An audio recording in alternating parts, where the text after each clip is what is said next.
Bonjour à tous, bienvenue dans ce webinaire by Abax. C'est déjà le quatrième webinaire que nous organisons depuis la période de confinement. Ce quatrième webinaire, il se tient dans les studios Abax Paris. Donc c'est effectivement des studios que nous mettons à disposition, comme le studio à Toulouse, à disposition de nos clients pour réaliser des prestations de webinaires. Nous sommes donc dans l'agence de Longjumeau avec les équipes parisiennes et on va aborder un thème très à la mode, heureusement ou malheureusement, mais en tout cas un thème dont on entend beaucoup parler en ce moment, qui est le thème de la communication unifiée, qui va se décliner autour de la présentation de quatre typologies finalement de salles et d'environnements sur lesquels nous travaillons. Le fonctionnement du webinaire ressemble à tous ceux qu'on a pu organiser jusqu'à maintenant. Donc vous avez un canal de chat qui est ouvert sur lequel vous pouvez poser vos questions. On a notre bureau d'études, Cyril Cherpion, qui est sur l'agence de Toulouse et qui répond en temps réel, ce qui fait de la modération, je crois que ça s'appelle comme ça. Il fait de la modération en temps réel, il répond à vos questions. Voilà, s'il y a des questions effectivement qui nécessitent que nous en parlions tous ensemble, on essaiera d'y répondre en fin de webinaire. Et durant cette session, vous aurez un petit sondage, je crois, qui est prévu, sur lequel vous pourrez répondre. Trois personnes vont intervenir. Donc Étienne Dupuis, qui est le directeur de l'agence de Paris. Bonjour Étienne. Bonjour Frédéric. J'ai déjà fait l'intro. Donc Étienne, qui est notre directeur effectivement de l'agence parisienne et qui va pouvoir nous expliquer les différentes solutions de communication unifiée. Nous aurons également Pascal Saos, qui est Channel Manager Product AV pour Barco. Nous aurons également Malek Bensala, Channel Manager lui aussi, mais pour la société Logitech, voilà, qui sont deux des partenaires d'Abac, et que nous ferons intervenir sur des solutions de communication unifiée dans les prochaines minutes.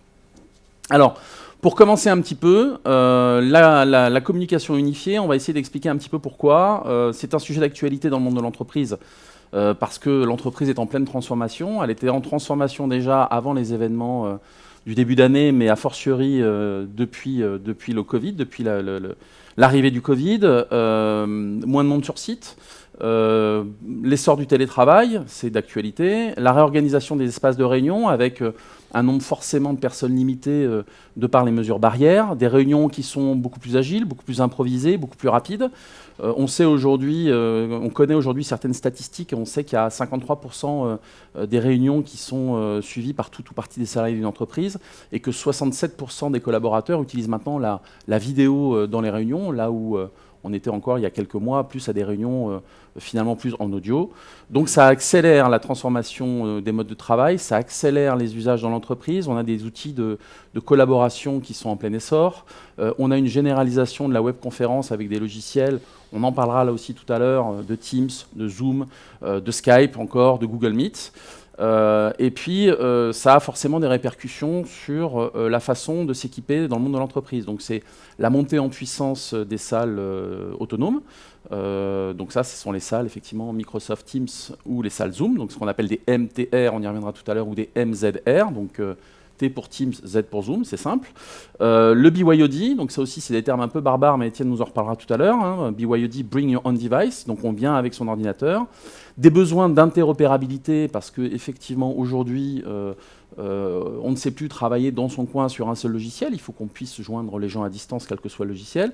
Et puis, une évolution constante de l'expérience utilisateur qui souhaitent avoir finalement sur leur poste de travail, mais également dans la salle de réunion, le même usage, la même expérience, donc des outils intuitifs, des outils simples d'utilisation. La dernière question qu'on se posera et qui est sous-jacente avec tout ça, c'est et demain, parce qu'effectivement aujourd'hui on parle du Covid, on parle de l'utilisation du télétravail, on parle de l'utilisation des réunions, mais comment demain ça va se passer, on l'espère le plus rapidement possible.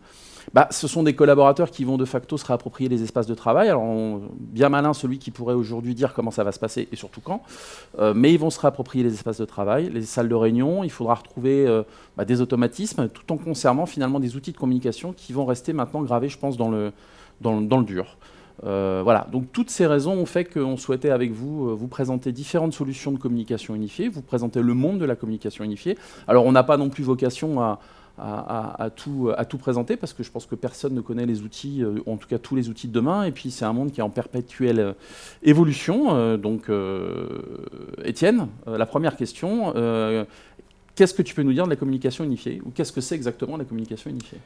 Alors, la communication unifiée, c'est la volonté, la possibilité de rejoindre un collaborateur, un fournisseur, un client, sans se soucier de son emplacement géographique ou de sa solution technique, hein, qu'il soit dans une salle de conférence, sur son PC, sur son téléphone ou sur sa tablette. Et de par ce partage, on va pouvoir l'appeler en vidéo, en audio, partager de la data, mais également aujourd'hui de partager des fichiers, partager des dossiers, d'interagir sur ces dossiers. Et aussi, on a de l'outil de messagerie, on peut faire du chat pendant une communication, donc ça permet d'avoir un outil qui prend beaucoup plus d'ampleur aujourd'hui et où on peut faire beaucoup plus d'actions par rapport au système de visioconférence qu'on pouvait connaître il y a quelques mois ou quelques années. Donc en fait, pour simplifier finalement le discours, la communication unifiée, on peut faire une analogie avec la téléphonie mobile. On essaye de joindre quelqu'un sur son téléphone portable sans, j'allais dire, s'intéresser à la marque du téléphone, sans s'intéresser au fournisseur d'accès, sans s'intéresser même au pays dans lequel il se trouve. Exactement. On appelle quelqu'un. Exact. C'est tout à fait ça. Donc dans la communication unifiée, on va le voir tout à l'heure, on a globalement, nous, défini 4 types de solutions ou de salles, on va appeler ça comme ça. La première des solutions sur laquelle on va revenir, c'est la solution de visioconférence, pardon, le système de visioconférence. Alors, le système de visioconférence en lui-même, c'est pas de la communication unifiée, et tu vas nous expliquer pourquoi, mais le système de visioconférence, quand il s'intègre dans un environnement global, pour le coup, ça devient de la communication unifiée. Je te laisse la parole, tu vas nous expliquer ce que c'est que la visioconférence.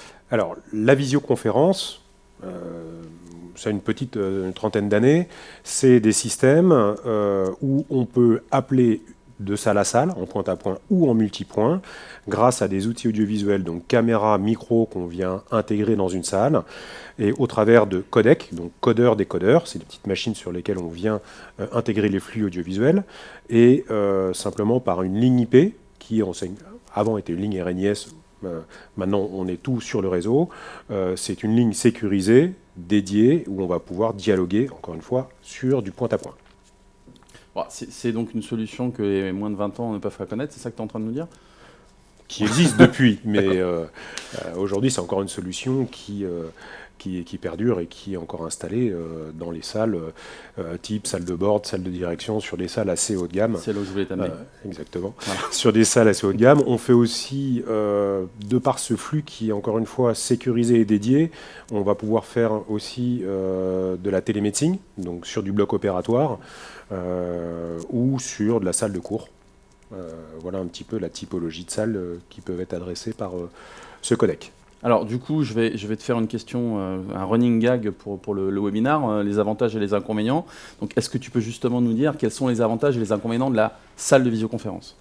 Alors les avantages, on est sur un flux IP où il y a de la QoS avec un protocole H323, donc c'est des termes un peu techniques, mais pour faire simple, c'est que de bout en bout, on est sur un tuyau sécurisé, chiffré et dédié. Donc là, on est vraiment sur une solution stable. Les outils audiovisuels en salle, on est sur, en général, des matériels assez haut de gamme. Donc on va privilégier une bonne prise de son, une bonne prise de parole pour avoir vraiment une très bonne qualité. Et c'est un des avantages aussi de la visioconférence, c'est qu'on est sur des qualités assez haut de gamme. Donc là, ce que j'entends, c'est que sur un système finalement de visioconférence, on peut venir greffer tout ce qu'on va appeler périphérique AV, donc audiovisuel. Exactement. Donc on va pouvoir rentrer dans une régie, enfin intégrer ça dans une régie d'amphithéâtre. On pourrait faire de l'amphithéâtre, on a vraiment un plateau multicaméra, on pourra avoir beaucoup de micros, hein. Je crois que les plus grosses salles, on peut avoir jusqu'à 1500 postes de prise de parole pour faire de la visioconférence, donc on peut aller vraiment en termes de gestion du visuel très très très loin. Un point que j'ai oublié aussi, en visioconférence, on fait du partage de data. On peut venir avec son PC, on peut le brancher ou être en sans fil et partager le contenu de son PC. Bon, et alors donc du coup, c'est les inconvénients, quels sont les inconvénients ? Alors, l'inconvénient, c'est le coût. C'est des salles qui ont un coût non négligeable, avec évidemment un flux dédié IP.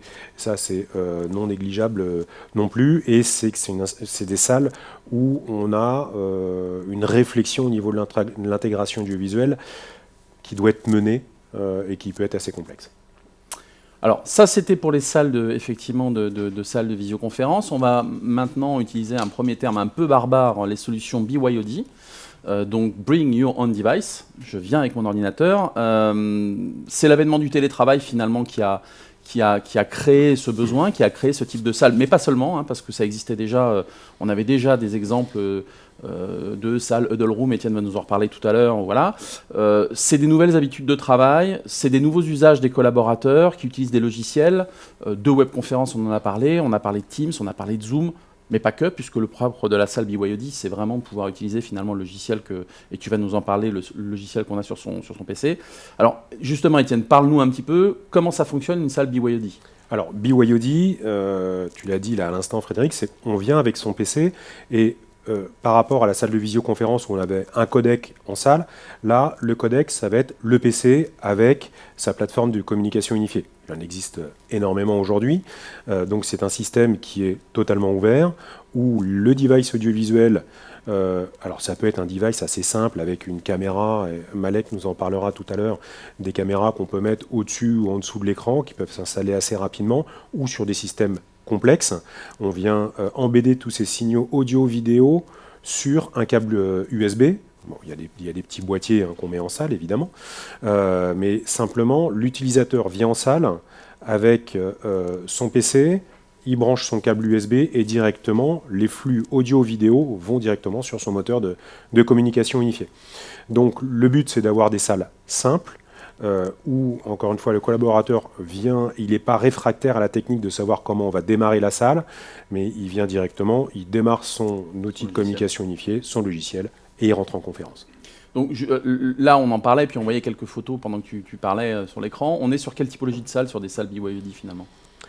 Quelle typologie, alors, quelle taille, il n'y a pas de limite. Bon, en général, ça va être de la huddle et de la moyenne salle de réunion. On peut monter jusqu'à de la grosse salle de conseil. Par contre, là, il y a une grosse réflexion audiovisuelle à avoir sur cette typologie de salle. Et alors, la question, avantage, inconvénient, maintenant tu commences à être habitué. Alors, l'avantage assez simple au niveau de l'installation audiovisuelle, on peut commencer en termes de tarifs à des budgets aussi assez sympathiques sur des petites solutions pour faire de la huddle versus le codec où là on est sur des coûts qui sont un peu plus forts. Et on peut avoir des solutions mobiles. C'est-à-dire qu'on pourra avoir un écran sur pied, caméra intégrée sous l'écran et des solutions assez mobiles pour aller d'une salle de réunion à une autre. L'inconvénient, on l'a dit tout à l'heure, c'est que l'utilisateur vient avec son PC.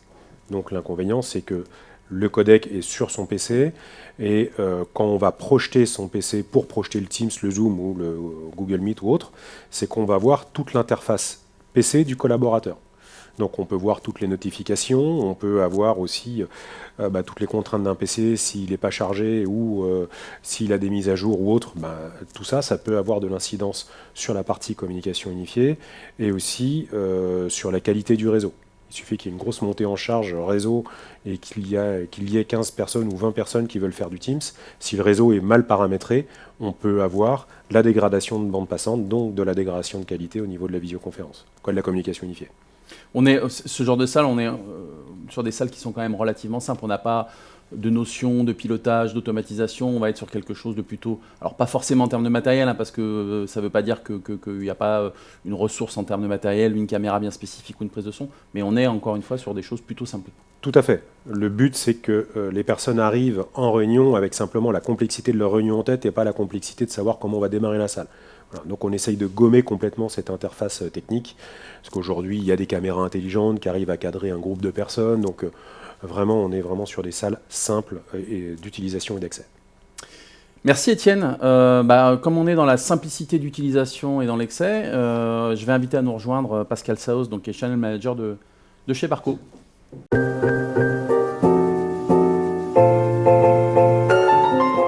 Bonjour Pascal. Bonjour Frédéric. Je vais présenter rapidement Pascal. Donc Pascal est effectivement, je vais présenter Pascal et je vais présenter Barco. Si tant est qu'il y ait besoin de présenter Barco. Pascal est Channel Manager des produits AVIC de Barco France. Oui. On va parler des outils et de la simplification parce que Barco, c'est c'est distingué il y a quelques années sur un outil que tout le monde connaît maintenant. C'est pas le frigidaire, c'est le ClickShare. Tout à fait. Mais c'est un peu la même chose. Donc, qui est un outil qui est un outil parce que ça existe toujours de transmission sans fil, hein, dans un but de transmettre de la vidéo dans une salle de réunion. On parlait de simplicité, de facilité d'utilisation, d'utilisateurs qui s'approprient l'outil. Vous avez sorti il y a maintenant combien 6-8 mois, c'était quoi? C'était en début d'année? Début d'année. Début d'année.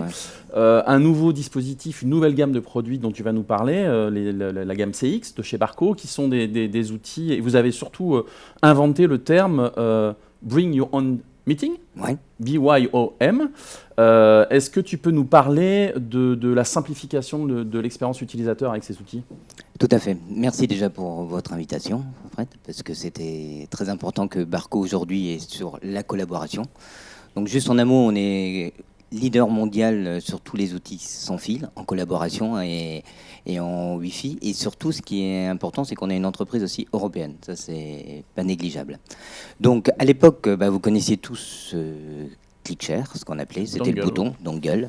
Et donc le ClickShare, tout ce qu'on faisait, c'est qu'on le mettait sur l'USB et puis on partageait son écran. On s'est aperçu que de plus en plus dans les réunions, on avait besoin de passer de la vidéo et surtout de ce que vous disiez tout à l'heure, de collaborer en vidéo.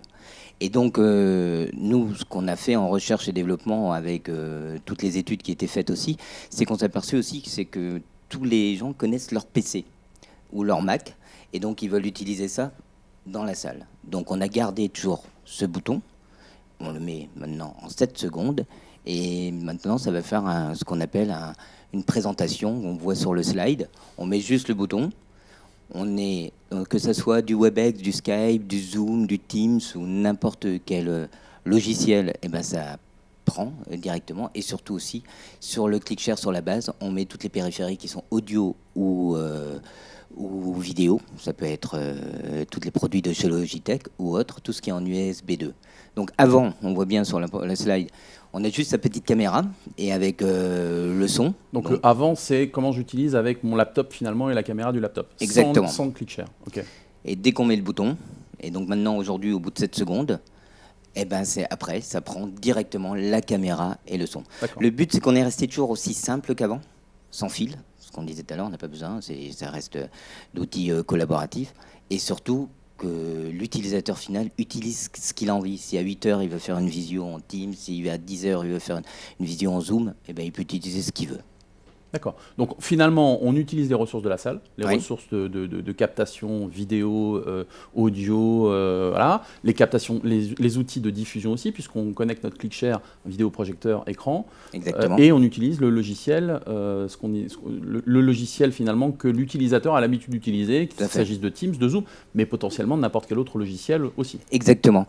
On n'est pas fabricant de caméras, on n'est pas fabricant de son, on n'est pas fabricant d'outils de plateforme de conférence, et on s'est mis juste à une place, on a gardé la simplicité de ce qu'on avait fait juste avec la collaboration, mais en rajoutant cette brique visio. Donc n'importe quel ordinateur portable, n'importe quelle plateforme de conférence et n'importe quel périphérique. Alors on a toute une liste de partenaires, et d'ailleurs Logitech en fait vraiment partie pour le développement, mais c'est vous pour que ça soit simple, la partie intégration, et surtout pour que l'utilisateur, ça reste. Et quelque chose de très important aussi, c'est que comme c'est le PC, la sécurité est respectée complètement pour le directeur informatique. Donc souvent, quand on parlait de la visio, pourquoi on mettait que ce codec de visio, c'est parce qu'il y avait une norme de sécurité, alors que là, ça permet avec le PC et utiliser n'importe quelle plateforme. Donc totalement agnostique. Exactement. La gamme CX, Pascal, il y a aujourd'hui une gamme CX, mais dans cette gamme, il y a plusieurs produits, 3 produits pour l'instant. Est-ce que tu peux nous les présenter rapidement et nous donner les différences entre les 3 produits ? Exactement. Alors, comme la gamme ClickShare, on a plusieurs produits. Là, on a sorti 3 produits, le CX20, CX30 et CX50. CX20 et CX30, c'est 2 nouvelles plateformes. Donc, ça ressemble un peu à des bornes Wi-Fi où il y a 2 pas de vis, on peut le mettre derrière ou avec une colle, l'accrocher directement derrière l'écran. La différence entre le CX20 et CX30, déjà, il n'y a qu'un bouton pour le CX20 et 2 boutons pour le CX30. Mais surtout, le CX30 peut utiliser tout ce qui est écran tactile et récupérer l'interactivité. Et on peut faire de la modération. Et on a 2 boutons. Et surtout, si on l'utilise en tant que ClickShare, parce que tous ces produits font la même chose qu'un ClickShare, mais en plus, avec la visioconférence, eh ben, on peut faire, séparer l'écran en deux sur le CX30. Faire du PAP, je crois que ça s'appelle. Ouais, exactement, faire de PAP. Et le CX50, eh ben, quand on a des salles un peu plus grandes, on peut utiliser, si on sortir d'une régie son, etc., on peut sortir, il y a du SPDIF, il y a RCA, il y a aussi une entrée en HDMI, et surtout, il y a 4 USB. Imaginons qu'on veut mettre une caméra, plus un micro, plus un écran tactile. Eh ben, on va utiliser le CX50. Et normalement, il y a aussi un retour qui est beaucoup plus important. Juste, j'avais parlé la différence entre l'ancien bouton et le nouveau bouton. Il y en a plusieurs, mais surtout dans la tige, il y a la récupération de la vidéo et du son directement. Donc le CX50, pour simplifier, CX50, on est vraiment sur un système d'intégration. Hein. Oui, globalement, pour nous qui sommes intégrateurs, on va Exactement. intégrer ça dans une baie audiovisuelle et venir y raccorder plusieurs périphériques, au-delà du nombre d'entrées et de nombre de sorties. Les CX20, CX30, on est sur des modèles qui vont aller dans des salles de réunion, des salles de conférence, Oui. au même titre que la gamme Voilà. enfin, la gamme actuelle d'ailleurs, parce que les deux gammes continuent à cohabiter pour l'instant. Exactement, puisqu'on s'est aperçu, ce que tu disais tout à l'heure, 60% des gens utilisent de plus en plus la vidéo pour la réunion, et des fois il y a certaines salles où on a juste besoin d'être à deux et de pas forcément faire de vidéoconférence. Donc on a gardé les deux gammes, mais c'est vrai que le CX20 c'est plus pour de room, on va dire, un peu plus des meeting rooms et des grandes salles, plus grandes salles pour le CX50. Super. Alors, pour terminer rapidement, je crois que vous avez un outil aussi que vous présentez et qui permet à des DSI notamment, mais pas que, d'aller piloter et de superviser surtout des flottes Exactement. On a le XMS Virtual Edge et le XMS Cloud. Donc c'est très important parce qu'aujourd'hui, cet outil, il fonctionne sur tous les ClickShare, collaboration et ClickShare de conférence. Ça veut dire si on veut manager l'ensemble de ces ClickShare, on a... À travers ABAC, on a déployé beaucoup de ClickShare sur des grands comptes et le directeur informatique veut surveiller le parc, faire la planification. Alors vous le faites pour eux, etc. Donc on a cet XMS Cloud qui permet de faire de redémarrage des ClickShare, qui permet de faire des modèles de configuration de périphérie, plein de mises à jour et de donner des droits d'administration. C'est un outil de management et de supervision qui est directement lié. C'est pour ça que avant, le ClickShare collaboration était un ClickShare vidéo. Aujourd'hui, c'est plus un ClickShare du monde de l'informatique et de la collaboration. Merci Pascal. Merci Frédéric. Et on va accueillir Étienne qui va revenir nous rejoindre pour nous parler des salles autonomes.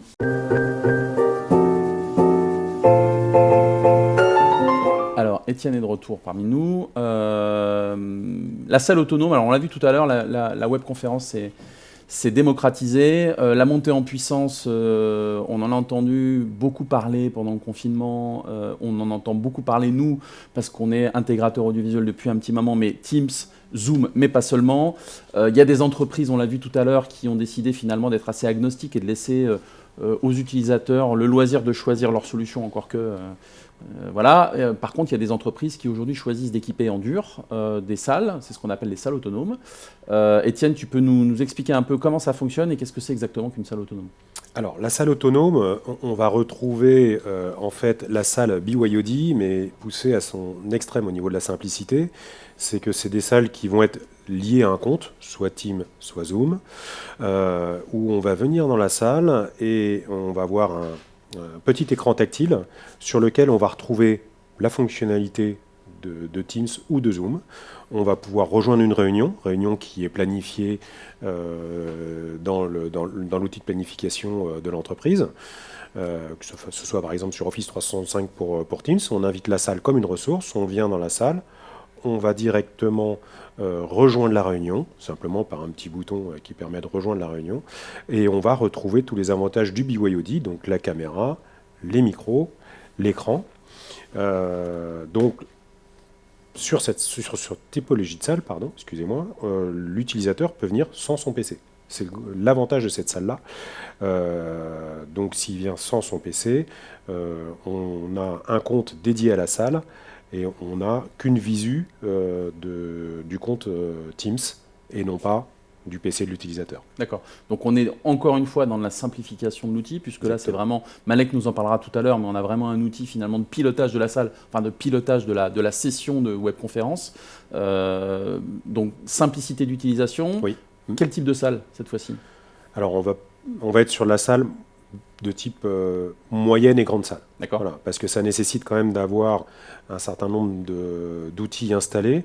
On a la dalle de pilotage, où on va avoir son écran Teams ou son écran Zoom. On va avoir besoin d'un petit PC, d'un NUC, qui va venir lui faire, il est là pour faire le moteur de communication unifiée, hein, il est en lieu et place du PC. Et après, on a des petits hubs qui vont pouvoir gérer micro, caméra, et aussi, on peut toujours diffuser son PC, parce que sur ce type de salle, c'est des salles qui peuvent être également, parce que c'est difficile aujourd'hui de se dire qu'on reste que dans un monde Teams ou dans un monde Zoom. C'est des salles qui vont pouvoir être débrayables. Malek nous en parlera tout à l'heure, mais on peut venir aussi avec son PC, brancher le câble USB et récupérer les devices audio-vidéo, et on revient sur une salle de type BYOD. D'accord. Donc c'est des salles qui peuvent être très simples, mais qui ne restent pas fermées 100% dans une solution constructeur. Donc je suis DSI, j'ai choisi pour mon entreprise des MTR, donc des Microsoft Teams, des salles Microsoft Teams. J'ai le mode débrayable sur ces salles. J'ai un invité qui vient et qui utilise un moteur, appelons-le Starleaf par exemple, puisqu'on en parlera tout à l'heure. Je peux utiliser les ressources de la salle au travers de mon logiciel Starleaf dans une salle autonome, finalement. Exactement. Très bien. Alors, tu sais la question que je vais te poser ? Avantage, inconvénient. Voilà, exactement. Donc principal avantage sur ce type de salle, c'est que le collaborateur, il connaît le Teams, il travaille tous les jours avec, il connaît l'interface, il va arriver dans la salle, il a cette interface, c'est exactement un copier-coller de vraiment ce que vous allez pouvoir retrouver sur son PC. Voilà, pour rejoindre la réunion, pour numéroter, pour appeler un collaborateur, vraiment... il reste dans son environnement. Très très souple, il reste dans son environnement. Deuxième avantage, on n'a pas besoin d'apporter de PC, hein, si on reste dans le monde d'outils de communication de l'entreprise. Ça, c'est le deuxième avantage. Et on reste dans une salle où on va pouvoir avoir toutes les qualités audio, vidéo, même sur des attentes audiovisuelles poussées. On pourrait mettre... alors ça, par contre, j'en parlais tout à l'heure, ça nécessite une réflexion, mais on pourra avoir un amphithéâtre qui est sur les systèmes salle autonome. Voilà. D'accord. Merci Étienne. Il y a quelques inconvénients aussi. Ah oui, moi je voyais pas les inconvénients, j'étais parti. Excuse-moi. Les inconvénients, on va retrouver les mêmes inconvénients que sur la salle BYOD, hein, c'est qu'on est sur un réseau qui est non sécurisé, non dédié, il n'y a pas de QoS, donc voilà, s'il y a une surcharge réseau, on peut avoir une dégradation de la conversation, en tout cas de la communication. Même si aujourd'hui on se rend compte que Teams ou Zoom arrive à gérer ces surcharges réseau, mais on n'est jamais à l'abri de ces surcharges. Alors, QoS, pour ceux qui qualité de service. Voilà, c'est de la qualité de service. Exactement. On peut allouer de la bande passante. Exactement. Comme on le fait généralement sur des codecs de visioconférence, parce que dans une entreprise, des codecs de visioconférence, ils ont, en termes d'adresse IP, soit du fixe, soit du DHCP, mais en tout cas, ils sont visibles. Donc, on peut allouer une qualité de service, une bande passante, ce qu'on ne peut pas forcément faire aujourd'hui sur des adresses IP d'ordinateurs, d'utilisateurs. Voilà, donc c'était pour ordinateur. Ça. Après, la MTR, avec la MTR, on pourrait, bon là par contre au niveau réseau, il faut pousser un peu plus au niveau réseau. L'inconvénient, c'est que toutes les mises à jour Teams, Zoom, donc Microsoft, il suffit qu'ils poussent une mise à jour sans pour autant prendre les éléments MTR de la salle en compte dans leur mise à jour, il peut avoir des incidences. D'accord. Cette fois-ci, je te dis merci, Étienne. Tout à l'heure, Frédéric. On va accueillir Malek de la société Logitech.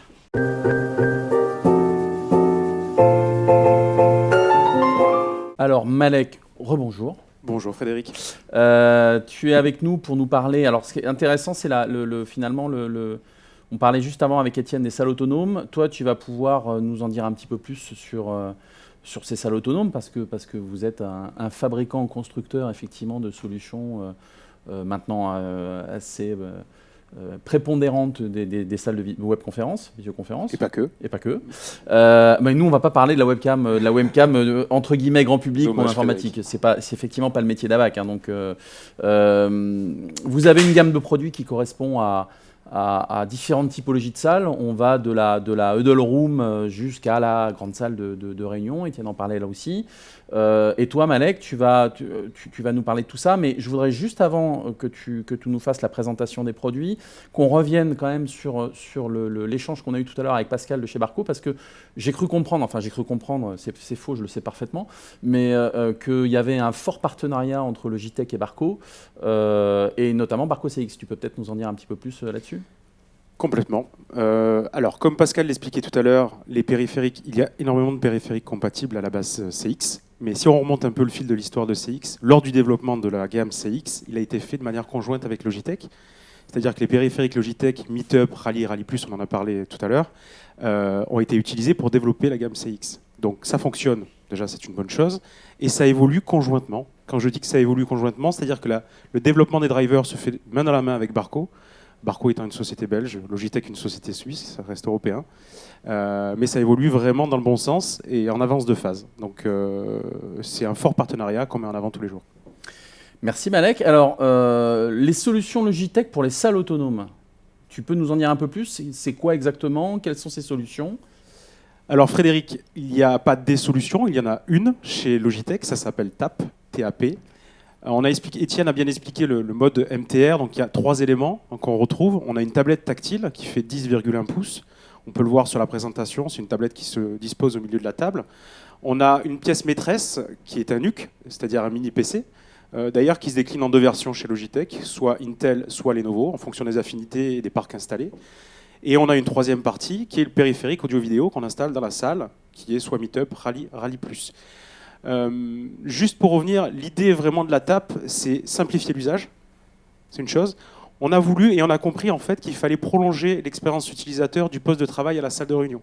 Si je prends l'exemple de Teams, aujourd'hui avec le confinement, malheureusement et heureusement, comme tu le disais Frédéric, tout le monde, ça a démocratisé l'usage de Teams. Donc au final, quand on retrouve la même ergonomie dans la salle de réunion, l'utilisateur s'y retrouve. Et donc on simplifie l'usage et on peut faire du click to join. La MTR, enfin la TAP version MTR, permet de faire des appels à la volée, donc à un collaborateur ou à une autre salle, ou également planifier des meetings à l'avance qui remonteront via l'agenda disponible sur la TAP et on fera du click to join pour accéder à la réunion. Au-delà de ça, on a 3 périphériques pour 3 typologies de salles. Pour les petites salles, tu l'as évoqué, les huddle rooms, ce qu'on appelle huddle room et focus room, on va dire jusqu'à 6-7 personnes. On a une version bundle TAP qui existe avec la Meetup, donc jusqu'à 7 personnes. Entre 7 et 15 personnes, je grossis le trait, mais on a la version Rally avec des éléments éclatés, un micro, une caméra, une enceinte. Et pour les plus grandes salles, très grandes salles de 15 et plus, on a la version Rally Plus avec 2 enceintes et 2 micros. L'idée, c'est, pour terminer sur la partie salle autonome, c'est en fait, on se retrouve au milieu du BYOD et du codec de visio traditionnel. C'est-à-dire qu'on récupère la simplicité du BYOD via un environnement qu'on connaît, mais on apporte aussi tout ce côté technique du codec de visio tel qu'on la connaît, avec du passage de câbles professionnel, on a des micros professionnels, des enceintes, etc. Donc on retrouve le codec avec une petite touche de BYOD. C'est assez intéressant dans l'usage. Et je crois je le sais, on sait aussi aujourd'hui interfacer du pilotage de salle, alors là au travers de partenaires type Extron, Crestron, sur des salles finalement des MTR ou des MZR de façon très très simple, donc au travers d'une TAP notamment. Complètement. Sur l'écran principal de la TAP, en page 1, on peut retrouver donc, l'environnement MTR ou MZR, comme tu le dis, mais on peut rajouter une 2e page qui va permettre d'accéder au pilotage de la salle. Surtout, comme tu le connais, avec des partenariats forts, avec Extron, Crestron et d'autres. Alors, une petite nouveauté qui date de quoi ? Un mois ? Fin d'été, début pour la rentrée. Ouais. Bon, l'été est loin et en même temps très près avec tous les événements en ce moment, c'est un peu compliqué. Alors, c'est le Switch et pas la Switch, c'est pas une console de jeu, mais c'est une nouvelle fonctionnalité qui est très intéressante. Oui. En fait, on n'a pas eu les droits pour la Switch. Nintendo, c'était trop cher. Donc, ce n'est pas un I, c'est un Y. Et c'est une petite nouveauté, même une grosse nouveauté. On en parlait tout à l'heure. L'idée, c'est de se dire que dans l'usage, on a besoin d'interopérabilité. On n'est pas cloisonné dans un environnement en 100% Teams tous les jours. Donc, on peut basculer sur du Teams, du Zoom, du BlueJeans, du Starleaf et pléthore. L'idée du Switch, c'est de pouvoir débrayer nos systèmes TAP. Il existe 3 environnements prédéfinis sur nos systèmes TAP qui sont Microsoft Teams, Zoom et Google Meet. Mais lorsqu'on a besoin de sortir, on était bloqué historiquement avec la TAP. Grâce au switch, on va pouvoir débrayer le système. C'est-à-dire que le switch est un câble unique qui permet de rajouter la brique BYOD. Donc je viens avec mon PC et je connecte le switch. Et lorsque je connecte le switch, il va se passer 3 choses. La première, c'est que je vais récupérer automatiquement le périphérique qui est dans la salle. On le voit sur la présentation, une magnifique Rally Plus installée autour d'un écran. Je vais pouvoir récupérer le périphérique audio-vidéo, donc sur ma plateforme directement sur mon PC. Je vais pouvoir récupérer la partie vidéo, donc faire de la recopie d'image de ce que j'ai sur mon écran de PC sur l'écran principal de la salle. Mais également, je vais pouvoir recharger mon PC, parce que parfois les sessions de visio durent plus longtemps que prévu. Donc on peut recharger. Voilà. Café, non. Le café non. Le café, c'est prévu, mais pour l'année prochaine. Okay, voilà. Donc, grâce à un câble unique qui est disponible, le Y permet d'avoir de l'USB-A pour les anciennes versions de PC, de l'USB-C pour les nouvelles. Ce câble-là permet de débrayer le système et on est ouvert et totalement interopérable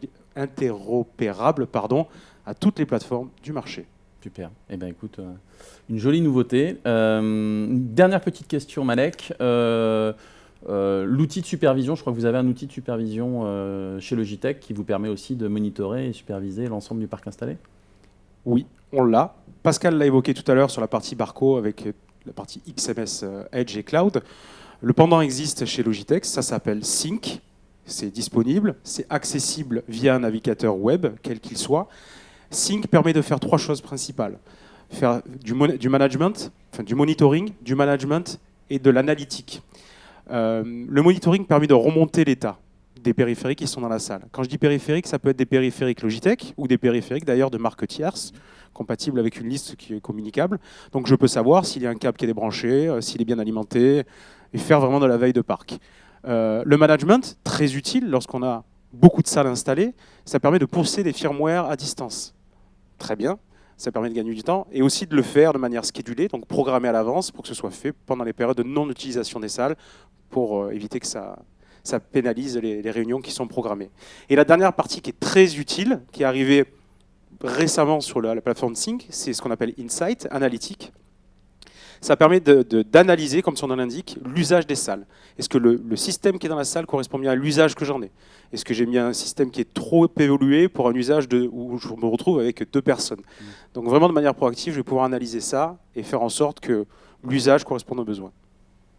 Ben, je crois que c'est clair. Merci beaucoup, Malek, pour ces explications. Et merci de m'avoir accueilli aujourd'hui. Avec Frédéric. plaisir, puisque c'est un partenariat fort qu'on a avec Logitech, donc c'était aussi intéressant de vous avoir. Et je vais accueillir Étienne pour la dernière fois, qui va traverser le studio pour les solutions StarLeaf.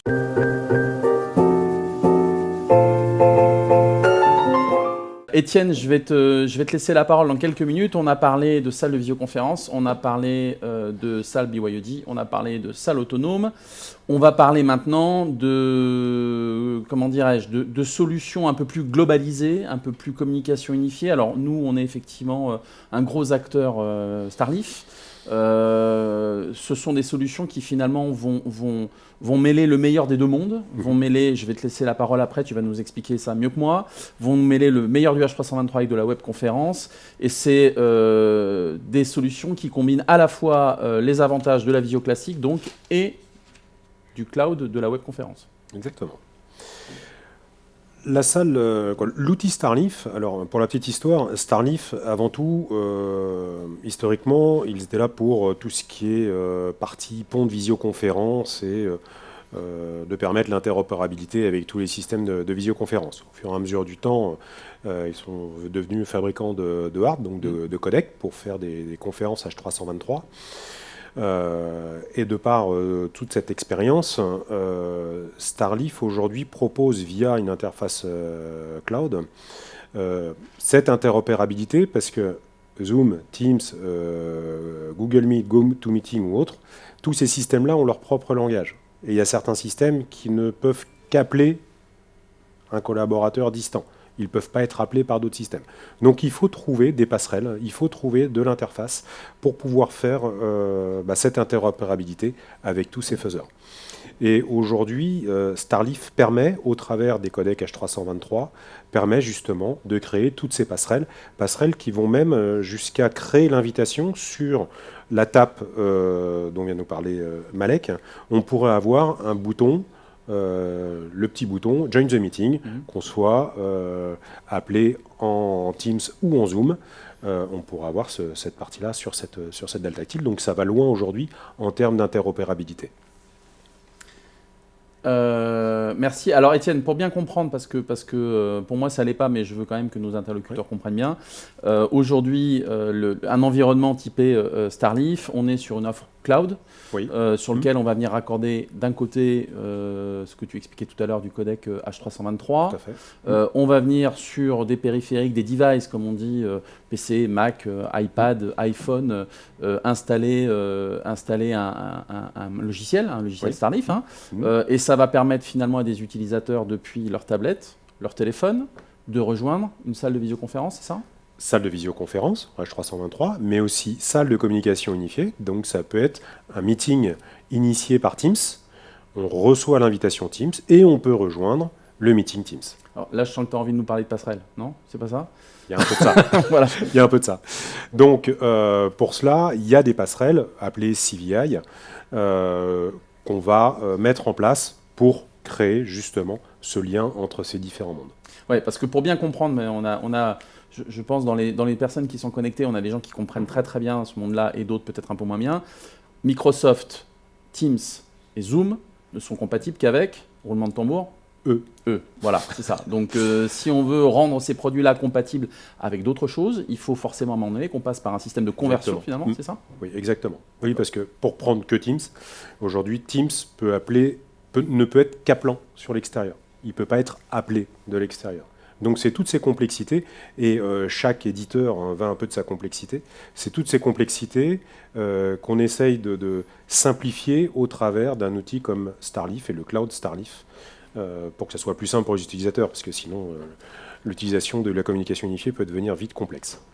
Alors, on me dit dans l'oreillette qu'on est très très en retard, on a trop parlé. Étienne, est-ce que tu peux rapidement nous dire quels sont les avantages et les inconvénients d'une solution de type Starleaf par exemple ? Alors les avantages, on vient d'en parler un petit peu. Avantages, on en a parlé. Inconvénients, on revient un peu sur les inconvénients de la salle H323, dans la salle de visioconférence. On a des outils audiovisuels à mettre en salle. Il faut avoir une réflexion. Le coût, pas forcément, parce qu'aujourd'hui, les codecs Starleaf, on peut avoir des coûts qui peuvent être tout à fait attractifs sur ce sujet-là. Voilà ce que je peux dire au niveau des inconvénients. De toute façon, c'est une vraie...